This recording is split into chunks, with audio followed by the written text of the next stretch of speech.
जय श्री कृष्ण। भगवत प्रिय विश्वजनों, इसी अध्याय के 20वें श्लोक में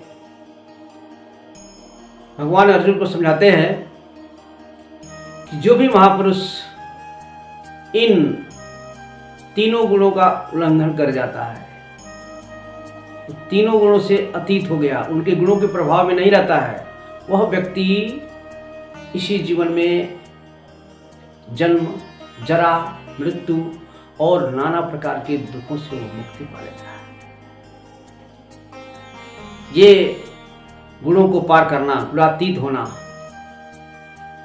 अब इस पर अर्जुन के मन में एक उत्सुकता हुई कि आखिर जो गुणों को जीत लिया है, गुणों को पार हुआ है, गुणातीत व्यक्ति का लक्षण क्या है, उसका आचरण क्या है, और फिर गुणातीत कैसे बना जा सकता है। इस शंका समाधान के लिए जो है अर्जुन जी भगवान कृष्ण से प्रश्न पूछते हैं कि हे भगवान, हमें कृपया करके बताइए कि एक गुणातीत व्यक्ति का क्या लक्षण है, एक गुणातीत व्यक्ति का आचरण क्या होता है, उसका व्यवहार कैसा होता है, और अगर हो भी गया तो वो गुणातीत कैसे बन पाता है। कृपया प्रभु हमको इस बात को समझाइए। भगवान अर्जुन के इस प्रश्न से अति प्रसन्न हुए और भगवान क्या कहते हैं, प्रकाशम च प्रवृत्तिम च मोहमेव च पांडव न द्वेष्टि संप्रवृत्तानि न निवृत्तानि कांक्षति। हे अर्जुन, जो व्यक्ति गुणातीत हो गया है, गुणों के प्रभाव में नहीं है, वह अगर शरीर में प्रकाश आ गया, प्रकाश का मतलब आलस्य की कमी, स्फूर्ता, ज्ञान, तो अगर ऐसे गुण सत्य गुण की वृद्धि के कारण से आ गए तब भी वो उनसे द्वेष नहीं करता है, और अगर निवृत्त हो गए तब उसकी आकांक्षा भी नहीं करता है। ये सत्य गुण का ये है। और उसी प्रकार से राजस गुण की जागृति में अगर हो गया तो प्रवृत्ति, राजस गुण का प्रमुख कर्तव्य क्या है, प्रवृत्ति, मनुष्य को कार्यों की ओर प्रवृत्त करना। तो प्रवृत्त हो जाने पर भी अगर आ गया और वो निवृत्त हो गया तब भी उसकी आकांक्षा नहीं करता। और इसी प्रकार तामस गुण का मोह, तामस गुण का प्रधान लक्ष्य आलस्य, निद्रा, मोह। तो इस प्रकार गुणातीत का पहला लक्षण बता दिया। और पुनः भगवान बोले कि जो गुणों को जीता हुआ पुरुष है वह साक्षी के सदृश गुणों के प्रभाव से वो कभी भी विचलित नहीं होता है। भगवान कह दिए, वो ऐसा समझता है कि गुण ही गुण में बरत रहे हैं, वो अपने को अकर्ता मानता है। और इस प्रकार गुणातीत व्यक्ति नित्य भाव से, अभिन्न भाव से वो सच्चिदानंद घन परमात्मा में स्थित है, और वह अपनी इस स्थिति से कभी भी विचलित नहीं होता है। पुनः भगवान गुणातीत व्यक्ति का लक्षण बताते हुए कहते हैं कि एक गुणातीत व्यक्ति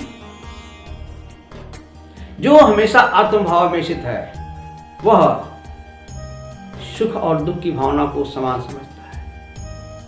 वह निंदा और स्तुति मतलब किसी के गुणों का बखान किया जाए, निंदा सही में या गलत में किसी के दोषों का कहा जाए, तो इसमें वो समान रहता है, क्योंकि वो आत्मस्वरूप में स्थित है। ये सारी चीज़ें तो शरीर के द्वारा सुनी जाती हैं, शरीर, मन और इंद्रिय। वो गुणातीत व्यक्ति जो तीन प्रकार के शरीर हैं, स्थूल, सूक्ष्म और कारण शरीर, उनसे वो अतीत हो गया है, वह आत्मभाव में स्थित है। इसलिए उसके लिए ये सब बराबर हैं। आप उनकी तारीफ करिए, निंदा करिए, स्तुति करिए। और इसी प्रकार से एक ये ऐसा व्यक्ति जो गुणों को जीता हुआ है, उसके लिए मान और अपमान सब बराबर है। उसको कोई भी फर्क नहीं पड़ता क्या आप उसके लिए कर रहे हैं। जो है तो ये इतना सारा सुख दुख में समान होना, मान अपमान में और मित्र और बैरी में भी समान है। वो कोई नहीं करके उसको पता नहीं हमारा कौन क्या नुकसान कर रहा है, करता रहे, कौन हमारा मित्र है। और यह गुणातीत होने का मतलब हो गया कि वो व्यक्ति उस परम निराकार ब्रह्म के भाव को प्राप्त हो गया है और उसको इस शरीर का भी कुछ मोह नहीं रह गया। अब पुनः अर्जुन ने पूछा था इसको गुणातीत होने का उपाय क्या है, तो इस पर भगवान बताए कि बस एक मात्र उपाय, अव्यभिचारिणी भक्ति। ये अव्यभिचारिणी भक्ति के द्वारा कोई व्यक्ति उस परमानंद को प्राप्त कर सकता है। अब ये थोड़ा समझने वाली बात है कि अव्यभिचारिणी भक्ति, ये भक्ति क्या है।